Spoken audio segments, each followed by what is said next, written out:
Doctor Espinosa, buenos días, ¿cómo está? Buen día, Carlos, y buen día a la audiencia de la revista 110. Bueno, 3 dominicanos víctimas también de este hecho de barbarie. Esto es una barbarie, definitivamente. En la que, como siempre, por coincidencia, ¿verdad? Muchos latinos. No, porque la fiesta era para Una latinos fiesta principalmente, lo de que había latinos la actividad que había ese día. en la que esta persona de preferencia Pero, sexual. pero como quiera, la zona también en Florida está llena de latinoamericanos, de gente pues no necesariamente tenía que ser una actividad específica. Eh, Gente de todo el mundo, pero con una presencia mayoritariamente de hispanos, vamos a decir, es que tienen una presencia importante en Florida. Cualquier cosa que pasa ahí, cualquier cosa involucra a una gran cantidad grande de hispanos. Así es, así es. Nada, ratificar, lamentar este hecho. Es lo que le queda a uno. Y en una sociedad en la que permanentemente los hechos violentos se manifiestan de una forma tal y tan cruda que ellos tendrán que hacer una revisión. No sé si querrán en algún momento hacerla, si están en disposición, si los poderes fácticos norteamericanos irán a ceder en algún momento con el problema de porte, tenencia de armas en ese país, que definitivamente cuando usted hace la evaluación, la forma en cómo ellos manejan esta materia es bastante liberal y los resultados están ahí. Pero además una sociedad, digo yo, que a través de sus obras cinematográficas promueve una violencia cruda, No, históricamente, no solo a como través de esto. Bueno, y de los videojuegos también, y de bueno, vamos a muchísimas ver, otras culturas. pero también Todo en nombre de la libre expresión. su política exterior es muy agresiva, es violenta, ¿eh? Y cómo ellos en el interior están un poco recibiendo lo que han ido cultivando durante años. Y es lamentable, porque no es ese caso, es que te van a una escuela, es que van a un cine. ¿eh? Y siempre es un norteamericano, no importa la ascendencia, pero es un norteamericano el que termina Sí. cometiendo hechos repugnables, despreciables. Pero nada, ahí siguen esas tendencias y los fabricantes de armas que no ceden. No, no, pero La es que uno, legislación, la constitución norteamericana siempre se amparan en la constitución y es lógico, ¿eh? Para no dar a doblar su brazo en esta materia. no, no, es como te digo, es una situación donde se preguntan de que qué pudo haber fallado. Bueno, cuando resulta que no hay, parece que les falta quizás la interés de reconocer que hay cosas que no han andado bien desde el principio, porque permitir que cada quien, consagrar como un derecho constitucional, un sitio que cada quien ande, pueda andar armado o pueda tener el derecho a portar armas o adquirir las que quiera, es una cosa que quizás en una época determinada pudo haber tenido su razón de ser en la historia de Estados Unidos, pero a decir verdad, es también un asunto de que mientras existan las armas fueron creadas con el propósito de disparar y eventualmente matar. No necesariamente ese es el último fin, también pueden ser como un instrumento persuasivo. Pero dicen, ¿qué falló? Bueno, las armas actuaron, las armas se utilizaron en el fin para lo cual fueron creadas, en ese caso. Bueno, así es. Carlos, y volviendo aquí al plano local, ahí están de las cosas del presidente Danilo Medina. Ajá. ¿Tú recuerdas? Yo hace tiempo definí al presidente como un presidente solfista. Él no A que se monte en la ola. pierde oportunidad para montarse en la cresta de la ola y manejar la ola. Y todo el que estuvo haciendo esfuerzo para que la ola se forme, sencillamente se queda atrás y cosecha los éxitos. Fíjate cómo aprovecha el escenario de apertura de la 46 Asamblea de la OEA para pedirle a ese organismo que sencillamente haga un desagravio a la República Dominicana por el comportamiento que asumió en 1965, cuando llegaron las tropas de ocupación a la República Dominicana. Solicitud esta, que es correcta. Usted podrá tener todas las diferencias que tenga con el presidente, pero ante un tema de esa naturaleza hay que dejar las mezquindades y decir que eso es positivo. Ojalá y los asambleístas agendaran el tema, o sencillamente que la República Dominicana presente a los cancilleres su anteproyecto de resolución, sí, para que sea acogido y pueda lograr este hecho que es importante. No resuelve nada. Machi decía ayer que eso no borra nada. Es verdad que no borra nada, pero la autocrítica es un síntoma importante de que el que se autoevalúa está dispuesto a cambiar por esa vía, aunque al final eso quede en letra muerta, aunque el presidente de la República también le hace un llamado a la OEA de que debe ser un garante y un firme defensor de la soberanía de los pueblos. Claro, algo que parece que el presidente de ese organismo no tiene muy claro. Parece que no lo tiene muy claro por actitudes que asume en determinados momentos y sobre todo en los conflictos que se generan en el ámbito y en la competencia de este instrumento que lamentablemente en el devenir histórico ha jugado un papel, digamos, flaco al servicio de los pueblos que le integran, porque en los mecanismos multilaterales, donde hay países que tienen hegemonía, son al final los que definen las políticas. Y hay cosas que quizás parecen simples, y es el hecho: ¿dónde está la sede de la OEA? Washington, eso es lo que pasa. Oye, mira, también hay otra cosa que hay que tomar en cuenta. Oye, sería muy lamentable que habiendo tantos problemas en la región o problemas que necesitan de una intervención oportuna de la comunidad internacional, ¿cómo es posible que no se vayan a referir a ellos, ni siquiera fijar una posición o quizás una resolución que establezca correctivos o una disposición de colaborar colectivamente con la solución? Por ejemplo, fíjate, aquí yo estoy viendo lo que estuvo diciendo el canciller haitiano Pierrot Delien en la reunión de la OEA, que dice que protestaron el gobierno en nombre de su gobierno porque pidieron con el cumplimiento del plazo de 120 días establecido para las elecciones del vecino país. Eso es, parece que Almagro había dicho algo con respecto. Lo que pasa es que el gobierno de transición, que fue electo a propósito de la salida por haber concluido su mandato de Martelly, debía durar y organizar el proceso en ese plazo. Ahora, ¿qué resulta? Si la comisión provisional que estudió los casos que se presentaron en el proceso electoral haitiano recomienda hacer nuevamente las elecciones, ¿qué puede hacer el presidente? Ahora, ahí está el Congreso, que decida revocar el mandato provisional de este y elija otro presidente. Pero no pueden, o gritando por los 50 millones que se dice que va a costar el proceso electoral haitiano. Yo pienso que la mejor decisión que tomó la autoridad haitiana en ese sentido es repetir las elecciones.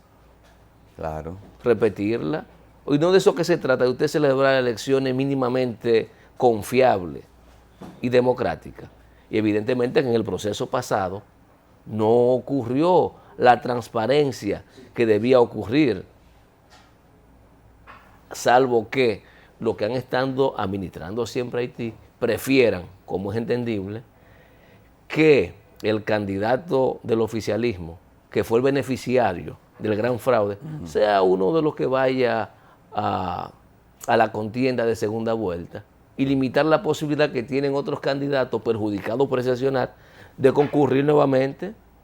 y que los haitianos libremente, sin que intermedie la trampa, puedan elegir quién va a ser el representante, la persona que va a tomar la rienda de ese país, que será siempre una persona con la mano maniatada, no tendrá muchas libertades, porque lamentablemente la comunidad internacional y sobre todo los países que tienen presencia en Haití y los que han estado de hace tiempo dominando ese territorio, no han hecho nada fundamental para que esa nación pueda salir de la situación de calamidad internacional a la que la han llevado. Pero Haití sería una buena oportunidad como de que la OEA justificara su existencia, podríamos decir, de si se lo propusieran, de tratar de hacer valer lo que es su existencia como organismo, de que pudiera dedicarse plenamente a lo que es acompañar la realización de un proceso desde el principio hasta el final que llegue a, que proporcione algo de institucionalidad a ese país. No solo eso, esa comunidad internacional debiera elaborar los proyectos necesarios para que Haití pueda recuperarse económica e institucionalmente, porque salvo que se haya llegado a la conclusión de que eso es imposible, se justifica una actitud de irresponsabilidad internacional como la que se ha asumido hasta la actualidad. Y yo creo que eso no es imposible. Haití tiene todas las condiciones para, si se trabaja en esa dirección, de paulatinamente ir recomponiéndose como sociedad, como nación, y lograr en un determinado momento caminar sola, sin necesariamente tener el auxilio de una intervención que en la práctica ha ocurrido, que no le ha servido para nada. Sería bueno saber cuáles son las grandes realizaciones que se han hecho en Haití en los últimos 17 años. ¿Qué tanto se ha aportado al fortalecimiento institucional, al fortalecimiento de su incipiente o deteriorado aparato productivo? ¿Qué tanto? ¿Para qué ha servido la presencia de estas instituciones en esa nación? Yo quiero saber. No se pregunta también la OEA, que las Naciones Unidas, a través de su presencia permanente con la MINUSTAH, y precisamente uno se da cuenta de que no es tanto lo que ha aportado. No he sabido de que en ninguna parte de Haití quizás haya podido mejorar su situación en ese país como consecuencia de la presencia de la ONU tampoco en ese país. Eso es lo que son de las cosas que pasan. Y tú hablas de la oportunidad que tiene la OEA de recomponerse. Y ayer yo no sé si tiene una oportunidad de recomponerse o si efectivamente decíamos que los esfuerzos que se han estado haciendo al crear instituciones del hemisferio alternativas irán a tener el impulso necesario como para lograr que este instrumento de carácter internacional, que el papel que ha jugado ha sido cuestionado en República Dominicana, en los diferentes países, por la cuestión de la dependencia que ha tenido básicamente de las administraciones norteamericanas. Y si se va a poder potenciar, por ejemplo, la CELAC, que lo veíamos ayer, hasta dónde puede ser, en efecto, el sustituto de la OEA, hasta dónde esto pueda representar los intereses de la comunidad caribeña y latinoamericana, si efectivamente están los estados que forman parte de ella en esa dirección, o si sencillamente acudieron al llamado que desde su ideólogo se hizo en el 2011, 2011-2010, cuando surge este espacio. Desaparecido Chávez, Venezuela en la condición que está, hasta dónde esto va a ser positivo o negativo para que la CELAC pueda cumplir un rol histórico importante para los latinoamericanos. Por eso yo decía ayer que va a depender mucho de la disposición que tengan los gobernantes a que realmente se vaya construyendo un instrumento autónomo, donde las decisiones que se tomen sean en función del interés de los caribeños y los latinoamericanos y no en función del interés o de los intereses que tienen otros países que, aunque forman parte de América, no necesariamente velan porque nuestras naciones tengan los niveles de autonomía política y económica que necesitan para poder despegar. No quiere decir esto que hay que crear necesariamente un polo confrontativo. Aquí lo que se trata es de que coexistan las diferentes corrientes ideológicas, las diferentes posiciones económicas y que en definitiva nuestra América pueda dar el salto cuantitativo y cualitativo en la solución de sus problemas fundamentales. De eso se trata. Claro, no hay forma, Carlos, de que se resuelvan problemas fundamentales en los pueblos sin que haya niveles de resistencia. No, claro. Eso no hay que forma. No. Plantearse, por ejemplo, en la República no todo Dominicana. No todo el mundo quiere salir de su zona de confort, caramba. Eso. La zona de confort. Eso. Y lo que hablábamos el viernes con José Israel, sobre la perspectiva de el mundo, lo que le puede hacer un grande conflicto. Porque los que tienen los privilegios no lo ceden. Lamentablemente, hay que arrebatárselo con políticas claras. Con políticas claras, con iniciativas sociales y económicas que permita que un país como este, que tiene 20 años creciendo, no haya podido resolver en lo fundamental los principales problemas que afectan a la República Dominicana. Y yo creo que hay una debilidad, aparte, digamos, del camino ideológico y político que ha asumido el partido de gobierno. Yo creo que no se puede gobernar ni con miedo ni con rencor. No, claro. Y en el caso del PLD, yo digo, ha gobernado con miedo en la República Dominicana. Y te pongo como ejemplo, ¿qué dijo el doctor Leonel Fernández en un momento en que había un serio cuestionamiento a los rangos militares? Y por ahí está los Wikileaks, que no se iba a meter en eso porque podía tumbarlo, ¿verdad? Un golpe de Estado.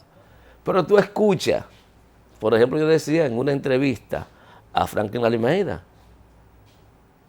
preguntándosele que por qué ellos si tenían claro lo que había que hacer en el Estado Dominicano para resolver los grandes problemas nacionales como se lo habían planteado desde su fundación hasta el momento en que llegan al poder. ¿Por qué no hicieron nada? No, porque no nos vamos a pelear con los empresarios. Yo digo, transformar una sociedad, no hay que pelearse con nadie. No hay que pelearse con nadie. Lo que hay que entender es que los países no son de los que ostentan el poder económico, militar o político. No, y también trasciende. Hay otra cosa también, Junior, que es no pelear es una cosa y también ceder terreno para evitar una eventual confrontación también es otra cosa que en lo que se ha incurrido, porque se le ha cedido mucho terreno, se le ha dado mucha preeminencia a sectores no solamente empresariales, sino podríamos decir hasta sindicales y gente que quizás no tenía tanta influencia, por evitar esa confrontación, como te digo, por ese temor, por esa forma, vamos a decir, narigoneada de mantener la paz que tiene el PLD. Eso es lo que pasa. Bueno, pero ¿cuál es el precio de la paz? Un país lleno de desigualdades que genera los niveles de conflictividad social que tenemos. También, una delincuencia precio económico que no hay también, forma de pararla. Porque cuando hablamos de paz, señores, cuando aquí se hacen los cálculos al año, aquí muere una cantidad impresionante de ciudadanos de manera violenta. Entonces yo no sé los criterios, los conceptos de paz. Si paz es no tener un conflicto armado interno, entonces en República Dominicana hay paz. Pero lo que tenemos es unos niveles de inseguridad que eso no es paz. Que la gente no tenga la confianza suficiente para salir de su casa a dar una vuelta. No, que la gente salga con temor. Si eso es paz, yo respeto ese criterio. que tienen. Pero definitivamente, Carlos, para construir un país mejor hay que ceder. Hay que ceder. No hay forma de que se construya y que opere en cambio al interior de los países si las partes no están dispuestas a ceder. Porque si no ceden, entonces sí vienen los conflictos mayores.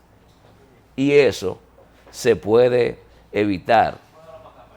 ¿Cómo? Con los grandes acuerdos, con la construcción necesaria de lo que hemos hablado mucho en este programa, de un proyecto de nación. Lo que pasa es que hay conceptos de proyecto de nación que no se conciben si no es manteniendo los privilegios irritantes que tienen. No puede haber un proyecto. No, porque es como cuando agarran un proyecto de ley modifican para que ciertas cosas que beneficien a un grupo determinado se queden igual, así mismo. Eso pasa también. Sí, pero cuando dicen de que, por eso es que cuando, por ejemplo, aquí hablan de los pactos, pacto eléctrico, pacto fiscal, todas esas cosas, que en realidad no son pactos. Realmente a veces son, como te digo, formas de blindar las condiciones favorables para un sector determinado. ¿A quién benefician los grandes pactos? Es más, ¿a quién han beneficiado los grandes diálogos nacionales que se han realizado en la República Dominicana? Los diálogos tripartitos. Aquí los actores de los diálogos salen del escenario sin que se cumpla lo que se habló ahí.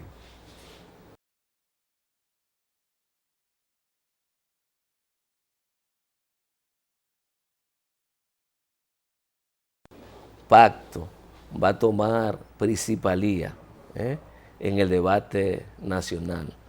De hecho, he escuchado, por ejemplo, al vocero de la presidencia, Rodríguez Marchena, hablar de que es el momento para una gran concertación colectiva. Pero ¿quiénes van a concertar? ¿A quiénes se van a convocar para que se pueda realizar, por ejemplo, el famoso pacto fiscal? Que me parece que lo que hay es una presión del propio gobierno, producto de la escasez de dinero, para lograr en el menor tiempo posible, no necesariamente el pacto fiscal que necesitamos, sino colar unas reformas tributarias que evidentemente terminaría en seguir gravando la situación de los que menos tienen. No, por lo menos quizás, además de eso, tal vez quizás establecer unas formas más fáciles, o sea, menos complicadas de recaudación. El gobierno quiere dinero, porque él tuvo 4 años para cumplir con la Estrategia Nacional de Desarrollo en ese sentido. No lo hizo, por las razones que fuesen. Ya en el último año, el director de Impuestos Internos dijo que no había tiempo y que el pacto sería materia de este cuatrenio. Pero ojalá que en algún momento se haga y que vayamos no precondicionados a discutir la nueva fiscalidad de la República Dominicana, sino ser efectivamente transparente y entender que no se puede seguir diseñando políticas económicas, políticas fiscales que perjudiquen a la mayoría de la gente. La coexistencia, la convivencia, reitero, implica que las partes cedan. Y los que tienen más que ceder son los que han recibido más privilegios. Sí. Esos son los que deberían ceder. Es lo que decía, lo que algunos entendidos han dicho precisamente, que realmente los más pobres son los que más impuestos pagan. Y además hay muchas cosas, muchas distorsiones que hay que corregir en cuanto a esos asuntos. Bueno. Carlos, tú leías de un titular hace un ratito que la oposición está unificada en torno a Luis Abinader, dijiste. ¿Quién plantea eso? No, mira, eso yo lo leí ahí en un periódico y realmente a mí me pareció quizás fue un argumento hecho sin un análisis suficientemente profundo. Vamos a decir que porque una gente no sea el que tenga la voz más alta o quien represente al grupo opositor con una mayor matrícula, no necesariamente ¿quién es que dice eso? Parece que es un análisis de un periódico. Es un análisis de cómo, el análisis fundamentalmente habla acerca de cómo ya poco a poco se han ido apagando las protestas por los resultados electorales. Pero eso es normal, yo pienso que mucho han durado. Mucho han durado.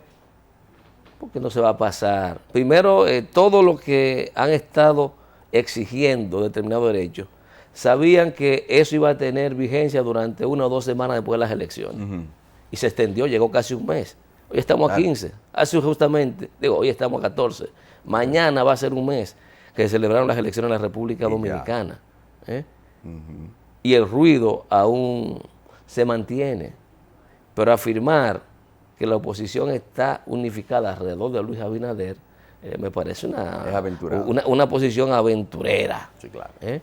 Porque aquí lo que está unificando la oposición son los hechos que han coincidido en denunciar, pero no hay un nucleamiento de ellos en función de la figura y las perspectivas que pueda tener la dirigencia en el PRM, porque a mí los términos líderes y liderato yo quiero reducirlo,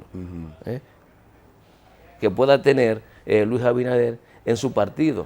Yo creo que no, cada quien está jugando además, su ficha y está tratando de capitalizar la situación. Además, cuando yo leí ese titular, a mí me pasó por la cabeza algo. Yo dije, bueno, si es verdad que Luis Abinader está liderando algo, no voy a decir precisamente liderando la oposición, así que si está liderando algo, entonces ya las tramas, lo que se está tramando dentro del mismo PRM, realmente no le va a permitir llegar muy lejos tampoco en ese sentido, porque como dice el doctor, si es verdad que Hipólito Mejía y Carolina están ya ahí adentro tramando algo, hay que ver qué es lo que va a venir más adelante. Pero por lo pronto, el PRM tiene una representación congresual y municipal importante que por lo menos podría hacer valer lo que es la organización, darle importancia, darle algún tipo de empuje y mantener su presencia de cara a quizás seguir terciando en próximos comicios, o la dirigencia interna que tiene podría arriesgarse a hacer algunos inventos que den al traste con lo que fue ese proyecto. Bueno, el problema está que en perspectiva, aquí cada partido es una olla de presión. En algún momento, si no buscan la forma para que ese vapor salga lentamente, va a explotar. Así es. Igual que es lo que se visualiza en el PLD que viene. Es bueno que se visualiza en el PRM. ¿Qué va a pasar con el PRD? Para mencionar de verdad, el Partido Reformista, digamos las denominadas 4 fuerzas mayoritarias que resultaron del proceso electoral. No es que han salido ilesas. Las lesiones, los conflictos vendrán en lo inmediato en esas organizaciones políticas. Y yo no sé si centrarnos solo en uno de la oposición o ver la complejidad de lo que le viene a la dirigencia partidaria y a esos partidos en el futuro inmediato, en su accionar y lo que pueden ser sus perspectivas y qué papel irán a jugar los denominados alternativos en lo que viene también. Yo pienso que el proceso debe resultar interesante, lo que puede ocurrir en la República Dominicana en los próximos días. Igual, a qué tipo de acuerdo se va a llegar para lograr las modificaciones que en materia electoral, que parece que es lo que va a predominar también el debate, se va a hacer. ¿Cuál es la ley de partido que vamos a tener? Pero bien, ¿cuáles serán los criterios de designación de los integrantes del Tribunal Superior Electoral, por ejemplo, que a partir del 16 de agosto deberá ocurrir en cualquier momento? Los criterios para designar los integrantes de la Junta Central Electoral, Cámara de Cuentas. Dependiendo de cómo se maneje eso, pudiéramos ver hacia dónde vamos. Bueno. Ahora yo dudo que el que está ceda y que no trate igual después de 8 años de ejercicio del poder de blindarse. Bueno, vamos a hacer una pausa, ya por aquí está Félix de Sena, pero tenemos una información que vale la pena reseñar, pues involucra a un dominicano, y es que precisamente Juan Ramón Guerrero, un dominicano que murió precisamente en la masacre de Orlando, va a tener un funeral conjunto con su pareja gay en la Florida. Aquí los vemos, miren esto, ahí están ellos, una pareja que estaba profundamente en amor cuando fueron asesinados durante el tiroteo de una persona dentro de un nightclub de Orlando. Tendrá un funeral conjunto según dicen sus familias. Ahí está Juan Ramón Guerrero y el muchacho del ensanche Osama y su novio de 32 años, Christopher Drew Linois. Estaban entre las 49 víctimas. Para que vean. Entonces aquí vemos esto está relacionado precisamente con la muerte de un dominicano. Vamos a una pausa, volvemos en breve con Félix Tecena.